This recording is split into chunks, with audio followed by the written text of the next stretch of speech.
It's probably the first thing you try on sim racing, and it's something that really never gets old. Crashing.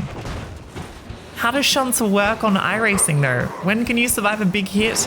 And what happens if your wheels come off? It's something that I actually have a lot of experience in. So let's get into iRacing, explore the new damage model, and let's see how it all works.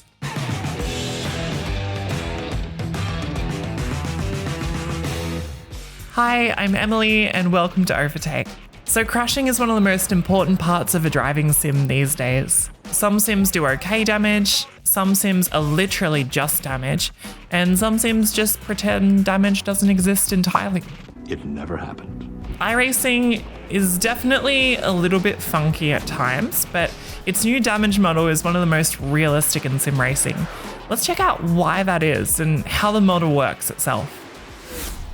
So the first thing to remember when playing iRacing is that if you crash hard enough, you can get a meatball flag.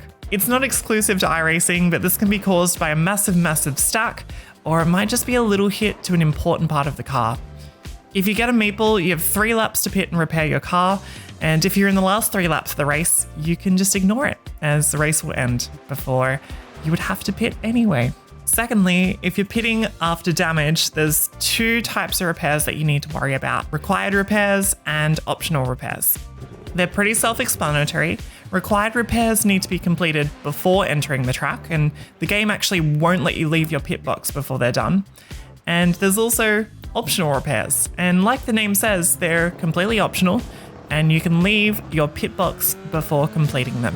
Completing optionals can really help your car if you're down in speed, but it's not always the best decision to take them. If you're racing a 30-minute GT race and you pick up a minute of optionals bumping and grinding with other drivers, you should really ignore them and leave pits as soon as you can.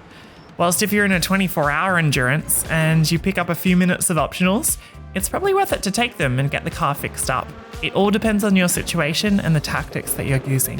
Thirdly, in iRacing, even after all the required repairs and optional repairs, sometimes the car just won't be as good as it was before you crashed it.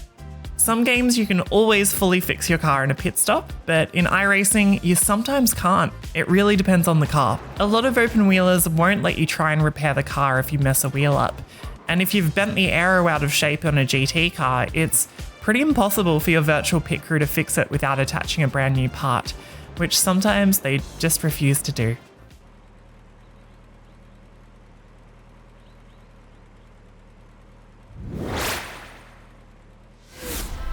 So we know the rules, but let's get into the actual damage model itself. The classic damage model of iRacing has been around since the game was launched, but a year or 2 ago, iRacing started bringing in a brand new damage model, one where collisions would be a little bit more realistic and parts of the car would start to fly off. For the first time ever, you could violently eject your wheels all over the racetrack. Perfect. So at our current point, about a third of the cars on iRacing are using the new damage model, and the rest are still in the old damage model. The classic damage model on iRacing is represented by each car having a set of spheres.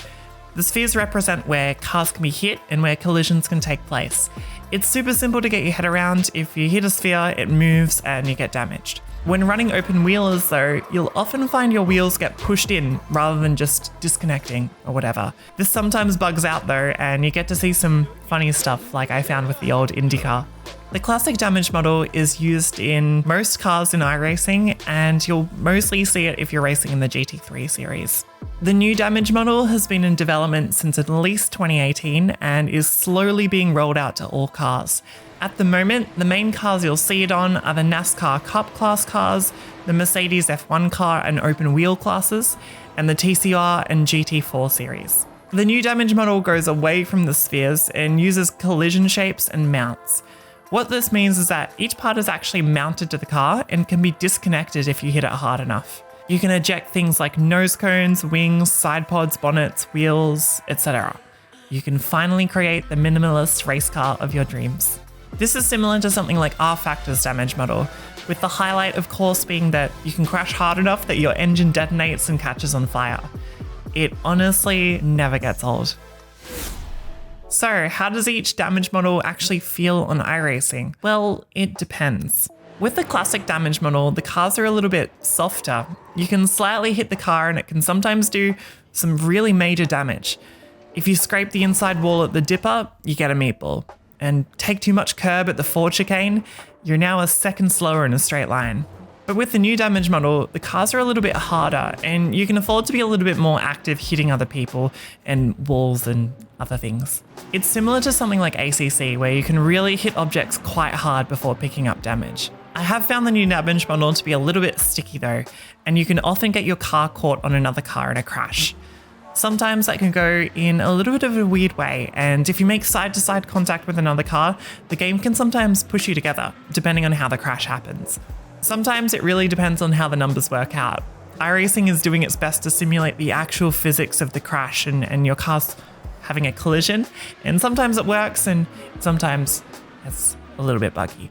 Anyway, that's the iRacing damage model. It has its weird quirks and bugs, but honestly, I truly think it is one of the best in sim racing, and it's definitely worth a shot if you haven't spent any time crashing cars on iRacing yet. Have you tried the new damage model? Do you like it, or do you prefer the old one? Let us know in the comments. I hope you enjoyed the video, and for more racing, iRacing, and sim racing content, remember to subscribe to Overtake, like the video, and all of that stuff. But yes, I will see you next time. Thanks for watching.